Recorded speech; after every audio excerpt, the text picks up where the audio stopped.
اگر ہم انسان پر غور کریں نا، انسان کی تخلیق پر، اللہ تعالیٰ کی ذات نے جس طریق سے انسان کو بنایا ہوا ہے، تو آپ حیرت کی دنیا میں گم ہو جائیں گے۔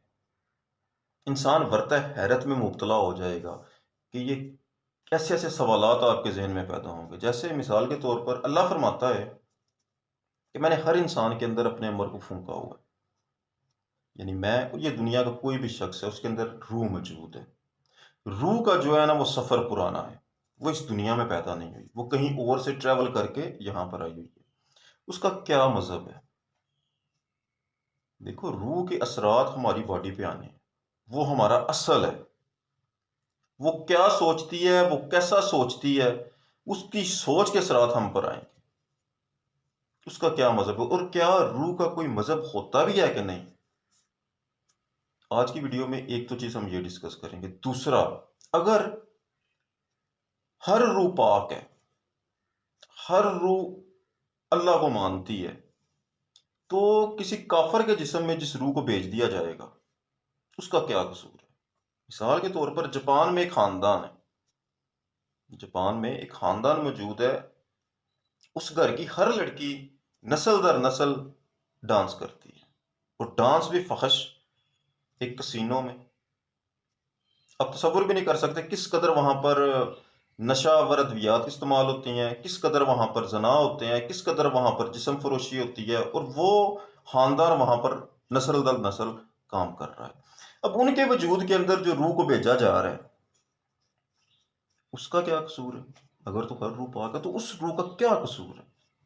یا پھر اگر میں ایک مسلمان کے گھر میں پیدا ہوں، یا کسی عالم کے گھر میں، یا کوئی اللہ والے کا گھر ہے، یا آپ لوگوں کا گھر ہے، آپ سب مسلمان ہیں، آپ کے گھر کے اندر کوئی روح آ جاتا ہے، بچے پیدا ہوتے ہیں نا، کوئی روح آ جاتا ہے، تو اس روح کی تو خوش بختی ہے۔ اس کے اندر کیا ایسی کوالٹی ہے، اس کی کیا خوش نصیبی ہے کہ اس کو اتنی آسانیاں دی گئی کہ وہ ایک مسلمان گھر میں پیدا کر دی گئی، ایک نیک گھر میں پیدا کر دی گئی، تاکہ اس کو آسانی ملے اور وہ اللہ کو آسانی سے پہچان جائے۔ بڑی آسانی ہو جاتی ہے نا جی، کہ آپ کا والد، آپ کا دادا، آپ کا خاندان، آپ کا معاشرہ ہر شے مسلمان ہو، ہر شے اللہ کو ماننے والی ہو، تو پیدا ہوتے ہی اللہ اکبر کانوں میں آواز چلی جائے، انسان کے لیے آسانی پیدا ہو جاتی ہے۔ اس کے اندر جو اللہ کا امر ہے اس کے لیے آسانی پیدا ہو جائے گی کہ اس نے خدا تک کا سفر کرنا ہے، بڑی آسانی سے کر لے گا، بجائے اس کے کہ جاپان کے ایک ایسے معاشرے میں بندہ پیدا ہو جائے جہاں پر ٹوٹلی فحاشی، اللہ نام کا کنسیپٹ ہی نہ ہو، لوگوں کو پتہ ہی نہ ہو، وہاں پر ایک لڑکی پیدا ہو کر ایک فحش زندگی گزار کر دنیا سے چلی جاتی ہے، تو اس کے امر کو جو ہے، اس کی روح کو جو ہے اتنا چانس تو نہیں نہ ملا کہ وہ اللہ تک کا سفر پیدا کر سکے۔ یہ دو چیزیں ہیں، میں آج ڈسکس کرتے ہیں اس پہ۔ دیکھو، پہلی تو بات یہ کہ اللہ تعالیٰ کی ذات نے جو روح کو بنایا ہوا ہے، کیا اس کا کوئی مذہب ہے؟ اس کا حوالہ ہمیں کچھ حد تک قرآن پاک سے ملتا ہے۔ کیا کہ اللہ تعالیٰ کی ذات نے ہر روح کو حضرت آدم علیہ السلام سے لے کے اینڈ تک جتنی بھی ارواح تھی نا، سب کو اکٹھا کیا ہوا تھا، ساری اللہ کے سامنے کھڑی تھی، اللہ سامنے کھڑا ہے، اور تمام ارواح سے اللہ پوچھ رہا ہے، الستو بربکم، کیا میں تمہارا پروردگار ہوں؟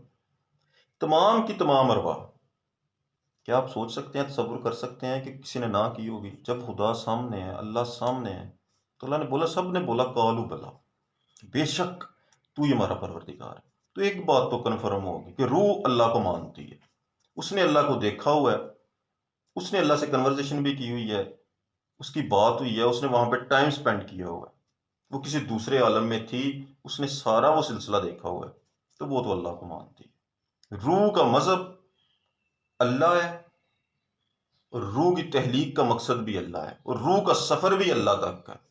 وہ اس دنیا میں آ کے آپ کو بھی اسی جانب کو لے کے، انسان نے اگر سفر کرنا ہو نا، وہ کہتے ہیں نا کہ خودی کا سفر جو ہوتا ہے، جو اسپرچول کنسیپٹ ہے، کہ آپ نے اپنے اندر سے سفر شروع کرنا ہے۔ کیوں؟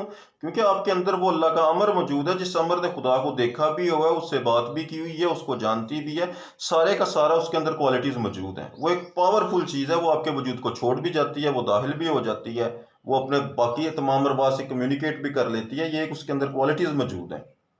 ٹھیک ہے، تو آپ نے اس کے آسرے سے، اس کے سہارے سے آپ نے خدا تک، اپنے ذات کے سہارے سے آپ نے خدا تک کا سفر کرنا ہے۔ تو اس بات کی تو گارنٹی ہے کہ یہ جو قرآن حکیم میں بتایا نا کہ قالوا بلا، ٹھیک ہے، قالوا بلا، کہ تو ہی ہے اللہ۔ روح، چل تھوڑا اور آسان کر لیتے ہیں، ہر روح مسلمان، حالانکہ مسلمانوں سے یہ اللہ ایک وہ چیز ہے، ڈفرینٹ چیز ہے، اللہ تو چلو ٹھیک ہے، ڈفرینٹ چیز ہے، وہ اللہ پہ مانتی ہے، اس نے اللہ کو دیکھا ہو۔ تو اب جو روح پھر وہ کسینوں میں پیدا ہو گئی ہے، اس کا کیا قصور ہے؟ اس کو کیوں اس قدر مشکلات میں پیدا کر دیا گیا کہ وہ بیچاری تو پھنس گئی، پھر سادہ الفاظ میں وہ کیسے اس جھنجھٹ سے باہر آئے گی، وہ کیسے اس عذاب سے باہر آئے گی؟ تو اس کا تو ایک سادہ سا سوال جواب یہ ہے نا جی، اللہ کی مرضی، پر ایسا نہیں ہے، اس کا جواب بھی موجود ہے۔ جواب یہ ہے کہ عالم ارواح میں صرف یہ ایک واقعہ پیش نہیں آیا، الست بربکم قالوا بلی، اس کے بعد وہاں پر ایک لانگ ٹائم پیریڈ گزرا ہوا ہے، اس کے اندر بہت سے معاملات ہوئے ہیں۔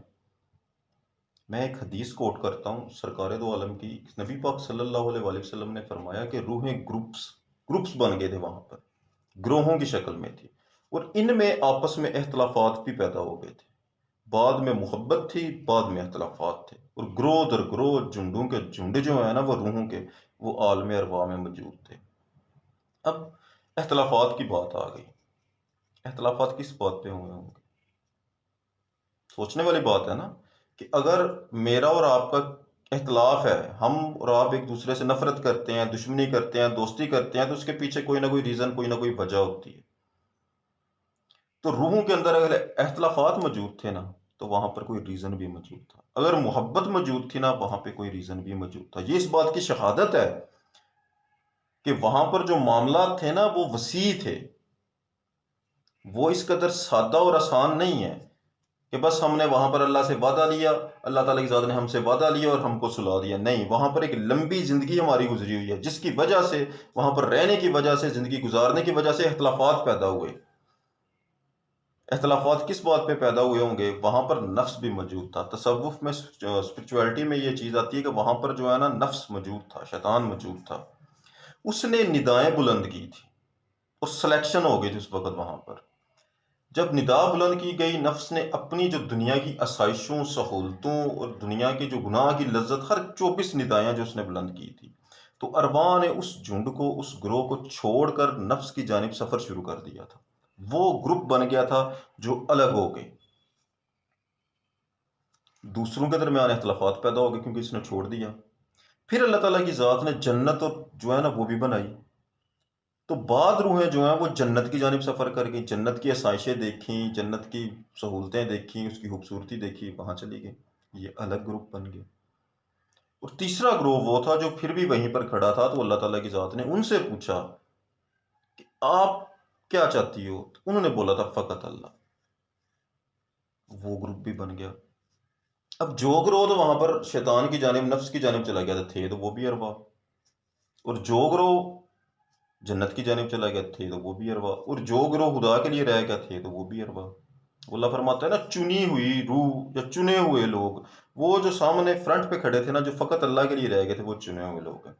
تو بات کی کچھ حد تک سمجھ پھر آ جاتی ہے کہ ایک تو ارواح کے اندر ٹائم جو ہے نا وہ لمبا گزرا ہوا ہے، وہاں پر نبی پاک صلی اللہ علیہ وسلم کی حدیث بھی موجود ہے کہ اختلافات بھی موجود تھے اور محبت بھی موجود تھی، گروہ بھی موجود تھے۔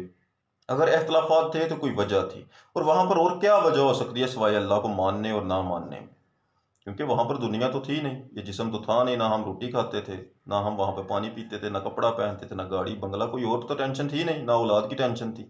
وہاں پر اختلافات ہو سکتے تھے تو صرف اس بات پہ ہو سکتے تھے کہ کون خدا کو رکھتا ہے اور کون خدا کو چھوڑتا ہے، کون جنت کو جاتا ہے، کون شیطان کو جاتا ہے، کون نفس کو جاتا ہے، اسی بات پہ اختلافات ہو سکتے ہیں، اور وہی اختلافات کی بیس کے اوپر روحیں بھیجی جاتی ہیں۔ مسلمان کے گھر میں وہ روح آئے گی جو جنت کی جانب چلی گئی، ایک چنا ہوا، ایک خاص لوگوں جو اللہ کے ولی ہوتے ہیں، اس کے اندر وہ والی روح آئے گی جو اس وقت فقط اللہ کے لیے کھڑی تھی، اور ایک کافر کے وجود کے اندر وہ والی روح آئے گی جو اس وقت شیطان کی جانب چلی گئی تھی۔ تو اللہ تعالیٰ کی ذات نے ایک سارا سلسلہ سیٹ کر کے رکھا ہوا ہے، اس میں بھاگنے کے لیے کوئی جگہ نہیں ہے۔ تو اللہ تعالیٰ کی ذات کے فیصلے بڑے وسیع ہیں۔ میں نے بولا تھا نا ویڈیو کی شروعات میں کہ اگر آپ انسان پہ غور کریں تو آپ ورطہ حیرت میں چلے جائیں گے۔ انسان واقعی ورطہ حیرت میں چلا جاتا ہے کہ اللہ تعالیٰ کی ذات نے کس قدر انسان کو گہرا پیدا کیا ہوا۔ جزاک اللہ خیر۔